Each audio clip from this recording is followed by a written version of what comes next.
Yes, good morning students. Welcome to my YouTube channel, The Beauty of Physics. Myself Manoj Aneja, and today in this video, I am going to cover the first topic, electric current and circuit, chapter 12, class 10th. इस video में 10th class का chapter 12 electricity का first topic electric current and circuit cover करने जा रहा हूँ। इस chapter को स्टार्ट करते हैं। चलिए स्टार्ट करते हैं चार्ज की डेफिनेशन से। चार्ज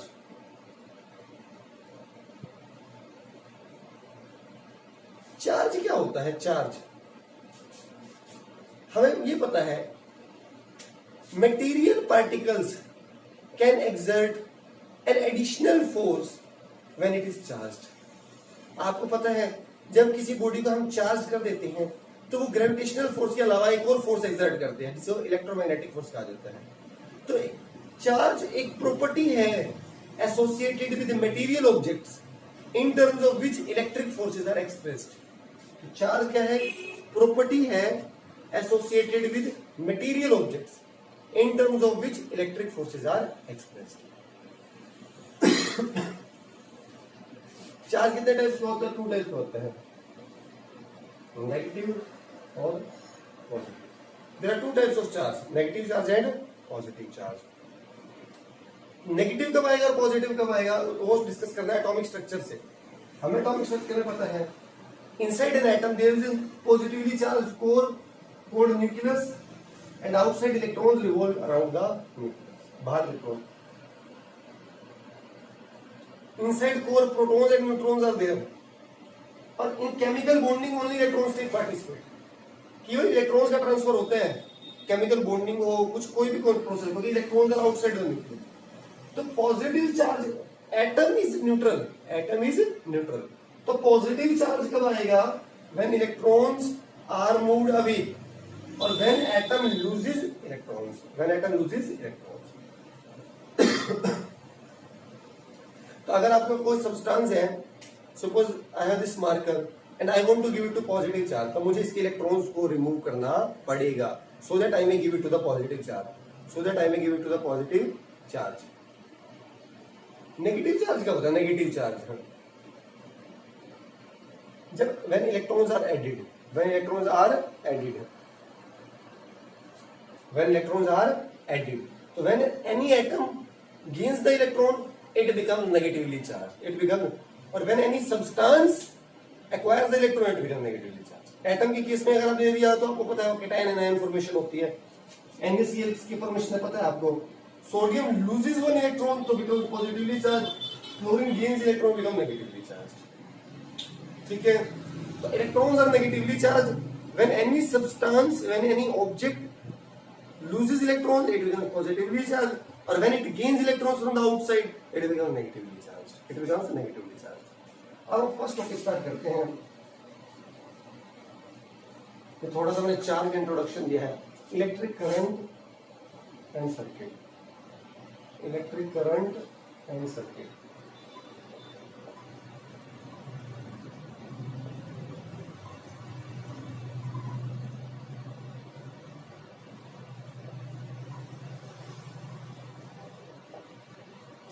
छोटी क्लासेस से आपको डेफिनेशन पढ़वाई हुई है electric current, flow of electrons is called current, flow of electrons is called current. But मैं कहूंगा अब मैं उस डेफिनेशन को ना थोड़ा सा मॉडिफाई करना चाहूंगा, क्योंकि जब आप छोटी क्लासेस में 7th 8th में वहां तक वो डेफिनेशन अप्रोप्रिएट थी, बट 10th स्टैंडर्ड पे अगर आप कहते हो flow of electrons is called current, तो nobody will give you marks, it will be assumed that you are not having a knowledge of 10th standard. 10th standard knowledge आपको नहीं है अगर आप डेफिनेशन देते हो। इस डेफिनेशन को मॉडिफाई करते हैं थोड़ा सा। उससे पहले मैं बात कर दूं आपसे एक फ्री और बाउंड इलेक्ट्रॉन, एक फ्री इलेक्ट्रॉन और एक बाउंड इलेक्ट्रॉन। फ्री इलेक्ट्रॉन्स क्या होते हैं और बाउंड? जो इलेक्ट्रॉन न्यूक्लियस के चारों तरफ रिवॉल्व करते हैं ना, revolve, those are called bound electron, those are called bound electron, क्योंकि आपने उनको बाउंड किया हुआ है, आपने उनको न्यूक्लियस से बाउंड किया हुआ है। जैसे suppose a teacher is in your class and students are inside the class, तो बच्चे अपने आप बाहर नहीं जा सकते हैं विदाउट टीचर्स परमिशन। तो टीचर ने क्या किया स्टूडेंट्स को? बाउंड। क्या किया हुआ स्टूडेंट्स को? बाउंड। ठीक है, they are bound in the class. Same electrons are bounded by the nucleus. अब अगर उस इलेक्ट्रॉन को जो न्यूक्लियस के चारों तरफ घूम रहा था, अगर उस इलेक्ट्रॉन को कुछ मिल जाए बाहर से एनर्जी, क्या मिल जाए? एनर्जी। या ये इलेक्ट्रॉन, अगर इस इलेक्ट्रॉन को एनर्जी मिल जाए बाहर से, या ये इलेक्ट्रॉन बहुत लूजली बाउंड हो, लूजली बाउंड, उसके बाद इलेक्ट्रॉन क्या होगा? इसके चारों तरफ रिवॉल्व नहीं करेगा। क्या बन जाएगा? ये फ्री इलेक्ट्रॉन बन जाएगा। क्या बन जाएगा? ये फ्री हो जाएगा। फ्री हो जाएगा ना, तो ये रिवॉल्व नहीं करेगा, ये क्या करेगा? पूरा क्रिस्टल के अंदर घूमना स्टार्ट कर देगा। क्रिस्टल के अंदर घूमना स्टार्ट कर देगा। कंपेयर करते हैं सिचुएशन को। क्रिस्टल क्या है? ऑब्वियसली कोई भी सब्सटेंस उसके अंदर एक एटम तो है नहीं, there are number of atoms, there are number of atoms.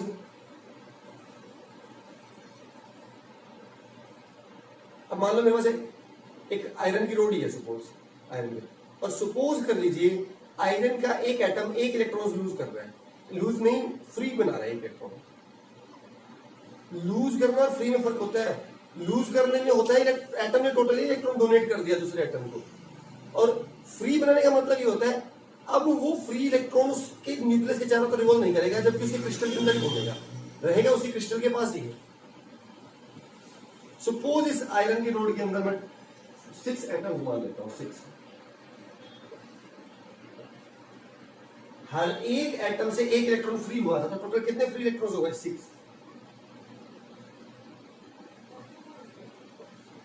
और फ्री का मतलब है ये इलेक्ट्रॉन्स एक कोई डेफिनेट डायरेक्शन में नहीं, रैंडम डायरेक्शन में मूव करेंगे। कोई इधर जाएगा, कोई इधर जाएगा, कोई इधर जाएगा, कोई इधर जाएगा, कोई इधर जाएगा, कोई इधर जाएगा, और रहेंगे इसके अंदर ही, रहेंगे इसके अंदर ही। अगर आपको इस सरफेस से बाहर निकालना है ना, तो एक और एडिशनल एनर्जी देनी पड़ती है, जो फोटो इलेक्ट्रिक इफेक्ट में कॉन्सेप्ट पढ़ाया जाता है, वो हम यहाँ नहीं पढ़ेंगे। इस सिचुएशन को मैं कोरिलेट करता हूं आपकी क्लास से। जैसे मैंने अभी कहा था, आपकी क्लास में एक टीचर है, उसने क्या किया हुआ? आपको बाउंड। जैसे पहले इलेक्ट्रॉन को क्या किया होता? न्यूक्लियस ने बाउंड, चलो घूमो मेरे चारों तरफ। पर जैसे इलेक्ट्रॉन को स्लाइट एनर्जी मिली, वो क्या बन गया? फ्री। क्या बन गया? फ्री। फ्री हो। ऐसे ही जैसे ही अगर आपकी क्लास के एक स्टूडेंट ने परमिशन ले ली टीचर से, सर मैं गो फॉर वोटर, उसे परमिशन मिल गई, अब वो फ्री हो गया। अब वो पूरे स्कूल के अंदर कहीं भी घूम सकता है, क्योंकि उसने आउट पास वाली परमिशन ले ली है। आपके स्कूल में भी आउट पास जरूर होगा, मॉनिटर से उसने आउट पास ले लिया, अब उसे आउट पास वाली परमिशन मिल गई है, अब वो पूरे स्कूल के अंदर कहीं भी घूम सकता है। जैसे इस एटम से एक इलेक्ट्रॉन लूज हुआ था, तो ये इलेक्ट्रॉन पूरी क्रिस्टल की रोड, इस रोड के अंदर कहीं भी घूम सकता है, पर इससे बाहर नहीं जा सकता। सेम वो बच्चा जिसने परमिशन ली है, वो पूरे स्कूल के अंदर अब कहीं भी उसको परमिशन मिल चुकी है आउट पास की, तो घूम सकता है, बट स्कूल की मेन डोर को क्रॉस नहीं कर सकता। अगर वो उसको क्रॉस करना है तो उसको एक स्पेशल आउट पास रिसेप्शन से बनवाना पड़ता है, आपको उसकी स्पेशल अथॉरिटी लेनी पड़ती है। जैसे अगर इस फ्री इलेक्ट्रॉन को रोड से बिल्कुल ही बाहर जाना है, फोटो इलेक्ट्रिक में जो पड़ता है, तो उसको एक और एडिशनल एनर्जी लेनी पड़ती है, जैसे आपको होता है एक स्पेशल आउट पास होता है रिसेप्शन वाला आपके स्कूल में। ठीक है, अब एक क्लास तो होगी नहीं, जैसे एक एटम तो होगा नहीं, there will be large number of classes, और सभी क्लास में कम से कम एक आउट पास तो जरूर होता है, ताकि एक बच्चा एटलीस्ट बाहर जा सके वाटर वॉशरूम के लिए। सपोज 6 क्लासेस हैं आपके स्कूल में, तो हर एक क्लास से अगर एक बच्चा फ्री होकर बाहर आया परमिशन लेकर, तो कितने बच्चे हो गए? 6 बच्चे हुए या नहीं हुए? और वो 6 बच्चे फ्री हो चुके हैं, स्कूल की मेन बिल्डिंग के अंदर कहीं भी घूमेंगे। और मुझे ये बता दो, अगर सभी के सभी ऑनेस्टली पानी पीने भी जा रहे हैं, क्या वो लाइन बनाकर चलेंगे? नहीं, कोई चलेगा चलो उधर से पार्क से होकर चलूंगा, कोई कहेगा चलो इस फर्स्ट फ्लोर से होकर चलूंगा, कोई कहेगा इधर से होकर। They will move in random direction, क्योंकि उनको क्या थोड़ा टाइम पास, थोड़ा बाहर देख कर भी आएंगे, टाइम पास भी कराएंगे, कौन उस क्लास में क्या हो रहा है, ग्राउंड में की तरफ भी चलेंगे, ऐसे ही जैसे जैसे फ्री लगता है, अपनी मस्ती में चल रहे हैं। ठीक है, अब मैं आपकी डेफिनेशन करेक्ट करना चाहता हूँ, अब मैं आपके यहाँ वो डेफिनेशन करेक्ट करना चाहता हूँ जो 6 क्लास में पढ़ाई जाती है, 7th क्लास में। Flow of electrons is called current. यहाँ इलेक्ट्रॉन्स फ्लो नहीं कर रहे, क्या इलेक्ट्रॉन्स आर मूविंग ना। अगर मैं इसको कनेक्ट कर दूं, इसको मैंने वायर से कनेक्ट कर दिया, क्या इस वायर में करंट हो जाएगी? क्या आयरन की रोड है, इसको मैंने कनेक्टिंग वायर सर्किट कंप्लीट कर दिया, क्या करंट होगी इसके अंदर? इलेक्ट्रॉन्स मूव कर रहे हैं आपके अनुसार। इसलिए कहा जाता है फ्लो ऑफ इलेक्ट्रॉन्स करंट नहीं बनाता, flow of electrons in a definite direction constitute the electric current. Electrons का फ्लो एक डेफिनेट डायरेक्शन में करंट बनाता है। Okay, flow of electrons in a definite direction constitute the electric current, constitute the electric current. ठीक है, तो definition को modify कीजिए। Flow of electrons in a definite direction constitute the electric current. अब इस डेफिनेशन को और भी मॉडिफाई करने वाला हूं मैं, केवल इलेक्ट्रॉन्स ही करंट नहीं बनाते, लिक्विड कंडक्टर्स भी होते हैं जहां पे आयंस का मूवमेंट होती है, आयंस की मूवमेंट एक डेफिनेट डायरेक्शन वो करंट है। तो एग्जैक्ट डेफिनेशन होती है the flow of charge particles in a definite direction constitute the electric current. तो ये डेफिनेशन आप याद रखिए, flow of charge particles in a definite direction constitute the electric current, constitute the electric current. ठीक है, अब कब होगी करंट सर्किट में? आपको पता है सर्किट में करंट तब होगी अगर यहां पर सेल का आपको सिंबल पता होगा छोटी क्लासेस से, ये सेल का सिंबल होता है, सेल एक पॉजिटिव, क्योंकि सेल में दो टर्मिनल होते हैं, एक पॉजिटिव बड़े वाला, छोटे वाला नेगेटिव, इनके बीच में स्पेस छोड़ना होता है, सिंबल होता है, और ये दो इसके साथ कनेक्टिंग वायर होते हैं। अगर यहाँ पर मैं एक सेल ले आऊं, जैसे अगर स्कूल में पीटीआई सर हैं कॉरिडोर्स में, तो वो 6 के 6 बच्चे सीधे रास्ते से पानी पीने जाएंगे, बिल्कुल कोई बच्चा इधर उधर से घूम के नहीं जाएगा, और सीधे 6 के 6 बच्चे डिसिप्लिन शो करने के लिए, क्योंकि स्कूल में स्कूल में आपको डिसिप्लिन में रहना होता है, बिल्कुल लाइन बनाकर चलेंगे, बिल्कुल डिसिप्लिन में लाइन बनाकर चलेंगे, बिल्कुल एक ही रास्ते में। सेम ऐसे ही ये सेल और बैटरी, बैटरी कुछ भी नहीं है, कॉम्बिनेशन ऑफ सेल्स। अगर मैं एक ये सेल है और एक दो सेल्स को कंबाइन कर देता हूं तो बैटरी बन जाती है। तो सेल और बैटरी वही है जैसे आपके पीटीआई सर थे आपके कॉरिडोर में। अब जैसे ही ये सेल आ गया, जैसे वहां पीटीआई सर आ गए, तो एक डायरेक्शन मूव करने लग जाएंगे सभी के सभी। अब ये सभी के सभी ऐसे नहीं मूव करने वाले, कोई कहीं और कोई कहीं।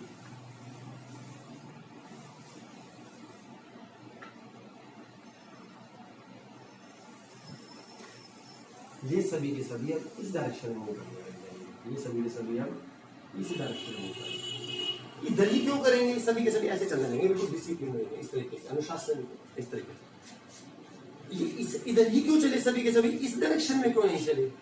आप वैसे ही समझ सकते हैं, क्योंकि जिस तरीके से अगर वाटर टैप उधर है तो बच्चे उधर ही जाएंगे ना, लाइन में आता पीटीआई के सामने। इनके लिए वाटर टैप क्या है? Positive terminal. इलेक्ट्रॉन्स पे नेगेटिव चार्ज होता है, तो पॉजिटिव टर्मिनल इन सभी इलेक्ट्रॉन्स को क्या करेगा? अट्रैक्ट। क्या करेगा? अट्रैक्ट। तो सभी के सभी इलेक्ट्रॉन्स कहाँ जाएंगे? इस डायरेक्शन में। अगर आप इस सेल को रिवर्स कनेक्ट कर देते ना, ऐसे कनेक्ट कर, तब सभी के सभी इलेक्ट्रॉन्स इस डायरेक्शन में मूव करना स्टार्ट कर देंगे, ऐसे चल रहे हैं, क्योंकि अगर अब पॉजिटिव टर्मिनल इधर है तो वो अट्रैक्ट करेंगे। ठीक है, ठीक है। अब हमें ये पता लग गया, दो चीजें देखिए सीख ली हैं हमने। पहली definition, flow of electrons in a definite direction constitute electric current, ये बोलेंगे बहुत अच्छा। और अगर ये कहेंगे flow of charge particles in a definite direction, तो बहुत बहुत अच्छा, वो है एग्जैक्ट डेफिनेशन। फिर हमने सीखा चार्ज पार्टिकल्स का फ्लो कब होगा? तो एक डायरेक्शन में, जब एक क्या होगा सर्किट में, क्या जाएगा? सेल और बैटरी, सेल और बैटरी। हम धीरे धीरे कुछ सिंबल्स भी सीख लेते हैं। ये सिंबल हमने सीखा, ये किसका था? सेल का था। ये किसका सिंबल था? बैटरी का। एक और सिंबल आता है, ये सिंबल होता है की का। की जो घर में ऑन ऑफ बटन होता है, ऑन ऑफ। अगर यहाँ पे मैंने ये की लगा दिया, की या स्विच, अब सर्किट में करंट फ्लो नहीं होगी, क्योंकि ये जो बटन है ना, ये ऑफ है। ये क्या है? ऑफ। जैसे स्विच आपका ऑफ हो तो क्या फैन चलेगा? नहीं, कोई करंट नहीं जाएगी। और अगर इसके बीच में ये डॉट लगा दें, डॉट लगाते ये सिंबल बन गया है ऑन स्विच का, अब करंट फ्लो होगी आपके। जैसे आपने बटन ऑन कर दिया तो फैन चलने लगेगा। ठीक है, अब चलते हैं करंट की डेफिनेशन तो क्लियर होगी, क्वांटिटेटिव मेजरमेंट पर। कि अगर सर्किट में करंट है, अगर एक सर्किट में क्या है? करंट है,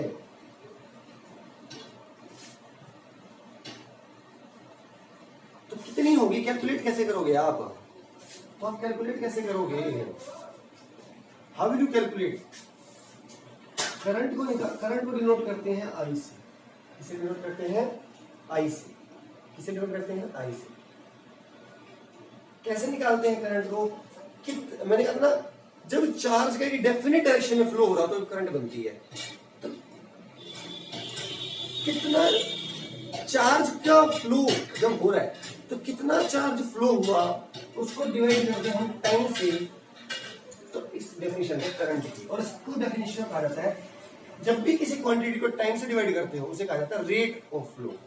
तो अगर मैं कहूं rate of flow of charge is known as current, ये डेफिनेशन भी करेक्ट है। यह क्वांटिटेटिव मेजरमेंट की डेफिनेशन है। क्या बताया, जब भी टाइम से डिवाइड करें तो रेट बोलते हैं। Rate of flow of charge constitute electric current, constitute electric current. ठीक है, यूनिट देखते हैं। यूनिट चार्ज ही क्या है, कूलम। टाइम ही क्या है, सेकेंड। कूलम को किससे डिनोट करते हैं, सी से, सेकेंड को एस। तो यूनिट होगी coulomb per second, coulomb per second.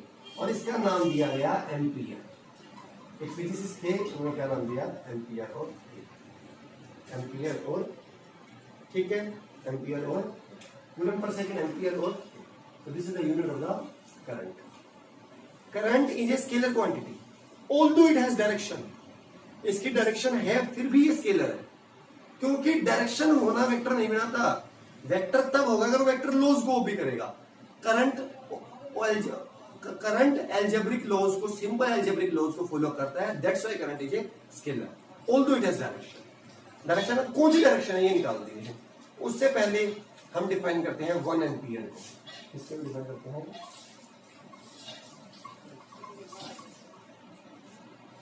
ये क्वेश्चन आता है, मैंने बताया आपको unit of current is ampere, unit of current is ampere. ये क्वेश्चन आता है, define unit of current. Current की यूनिट को डिफाइन कीजिए। इसका मतलब आपको करंट यूनिट क्या, एम्पियर। 1 एम्पियर को डिफाइन करना है। आई की वैल्यू 1 एम्पियर कब आएगी, जब Q की वैल्यू भी 1 होगी और P की वैल्यू हमेशा 1 वाली वैल्यू को 1 रख के करते हैं डिफाइन। वैसे तो ऐसे भी हो सकता था, ये 2 हो जाता हो, ये भी 2 कट हो गया, फिर 1 आ जाता, बट नहीं, हम 1 से करते हैं। तो 1 एम्पियर करंट कब फ्लो होगी सर्किट में, when 1 coulomb of charge flows through a circuit in 1 second। जब 1 कूलम का चार्ज 1 सेकंड में फ्लो होगा तब current will be 1 ampere. Current will be 1 ampere. ठीक है, अब डायरेक्शन देखते हैं। डायरेक्शन है, अभी हमने डिस्कस किया था, आयरन रोड ली थी, फ्री इलेक्ट्रॉन्स थे, डिफरेंट डायरेक्शन में निकल रहे थे। जैसे ही मैं सेल लेकर आया था सर्किट में, सेल और ये on switch, switch is in on state, on है switch. Positive terminal will attract the electrons, positive terminal attract electrons इस डायरेक्शन में मूव कर रहे हैं ना, इलेक्ट्रॉन्स इस डायरेक्शन में मूव कर रहे हैं। अगर आपने सेल को ऐसा लगाया तो ये कन्वेंशनल करंट की डायरेक्शन ये कहा जाता है opposite to flow of electrons. अगर इलेक्ट्रॉन्स इधर आ रहे हैं तो करंट की डायरेक्शन क्या मानी जाती है, इधर। कौन सी करंट की, कन्वेंशनल करंट। कौन सी करंट, कन्वेंशनल करंट। तो क्या डायरेक्शन होती है, opposite to flow of electrons, opposite to flow of electrons. ये वाली, ये होगी करंट की डायरेक्शन। इसलिए ये कंक्लूड कर रहा होगा आपको, करंट की डायरेक्शन है तो करंट ना पॉजिटिव टर्मिनल से निकलती है। करंट कौन से टर्मिनल से निकलती है, पॉजिटिव। देखिए मैंने निकाल दिया करंट को, पॉजिटिव। तब इस डायरेक्शन में जाएगी तो करंट कहां, कौन से टर्मिनल से निकलती है, पॉजिटिव टर्मिनल। तो कौन सी करंट की बात कर रहा हूं मैं, कन्वेंशनल करंट की। कौन सी करंट की बात कर रहा हूं मैं, कन्वेंशनल करंट की। ठीक है, इसके बाद अब थोड़ा सा डिस्कस करते हैं। करंट की मेजरमेंट तो हो गई, किसी सर्किट में कैसे मेजर करोगे करंट आप, वो तो आप थ्योरेटिकली कैलकुलेट कर सकते हो फॉर्मूले से, न्यूमेरिकल्स में। सर्किट में कैसे करंट निकालोगे किसी सर्किट में। अब एक सिंबल हो रहा है, 3 सिंबल मैं बता चुका हूं, सेल और बैटरी, की का सिंबल मैं बता चुका हूं, और थर्ड बताने जा रहा हूं मैं, बल्ब। ये सिंबल किसका है, बल्ब का। ये क्या लगा दिया आपने, एक सेल। क्या लगा दिया आपने, एक सेल। ये क्या लगा दिया आपने, एक सेल। और ये क्या लगा दिया, switch. Switch now is in on state. Current कौन से टर्मिनल से निकलती है, पॉजिटिव। ये देखिए करंट यहां से चली और यहां वापस, ये पूरा पाथ बन गया ना करंट के फ्लो के लिए। एक डेफिनेशन आती है इलेक्ट्रिक सर्किट की। क्या डेफिनेशन आती है, इलेक्ट्रिक सर्किट की। तो क्या है इलेक्ट्रिक सर्किट, इलेक्ट्रिक सर्किट क्या है, a closed and continuous path for flow of current. Closed and continuous path for flow of current constitute electric circuit. ये डेफिनेशन है एनसीईआरटी इलेक्ट्रिक सर्किट। एक डेफिनेशन है स्विच की। स्विच क्या करता है, switch makes a conducting link makes a conducting link between bulb and the cell. Switch एक conducting link का काम करता है, ठीक है। अब मैं आ रहा हूं उस इंस्ट्रूमेंट पर जो करंट मेजर कर रहा है। अब यहाँ पर करंट है, कितनी होगी? एक इंस्ट्रूमेंट है एमीटर। जैसे 9th में आपने पढ़ा था स्पीड मेजर करने के लिए स्पीडोमीटर, डिस्टेंस मेजर करने के लिए ओडोमीटर। यहाँ कौन सा होता है? एमीटर। कौन सा होता है? एमीटर। इसका सिंबल क्या है देखिए, एक सर्कल के अंदर बना है, लिखा ए, ये दो टर्मिनल्स लिए, ये पॉजिटिव और ये नेगेटिव, ये पॉजिटिव और ये नेगेटिव, एमीटर। ठीक है, ठीक है। इसको कैसे कनेक्ट करते हैं सर्किट में? इसको सर्किट में सीरीज में कनेक्ट किया जाता है। कैसे कनेक्ट किया जाता है? सीरीज में। सीरीज कनेक्ट मैं अभी लेटर ऑन वीडियोस में बताऊंगा। आप अभी यहाँ ये समझ लीजिए, इसको यहाँ कनेक्ट करना है, यहाँ पर ऐसे पॉजिटिव हो, इसको यहाँ भी रख सकते थे, क्योंकि इसको तो करंट मेजर करनी है। यहाँ रखोगे तब भी इसमें से करंट होकर जाएगी, करंट इसमें होकर जाएगी ना भाई। सेल से कितनी करंट निकल रही है, इससे होकर जाएगी, तब रीडिंग दिखा देगा। आपने यहाँ नहीं लिखा सपोज, तो भी कितनी करंट नहीं है तो इसमें से होकर जाएगी, तब भी आपको रीडिंग। तो ammeter is connected in series, ammeter is connected in series. तो ये हमारा यहाँ पर टॉपिक हुआ। आई होप वीडियो पसंद आया होगा। वीडियो पसंद आया तो लाइक करने में बिल्कुल हेजिटेट ना हो, लाइक कर दीजिए, ये मेरे एक बूस्ट का काम करता है। अगर चैनल फर्स्ट टाइम आ रहा है तो सब्सक्राइब करके बेल आइकन को प्रेस कर लीजिए, ताकि आपको ऐसे ऐसे वीडियो से नोटिफिकेशन मिलते रहे। Thank you so much.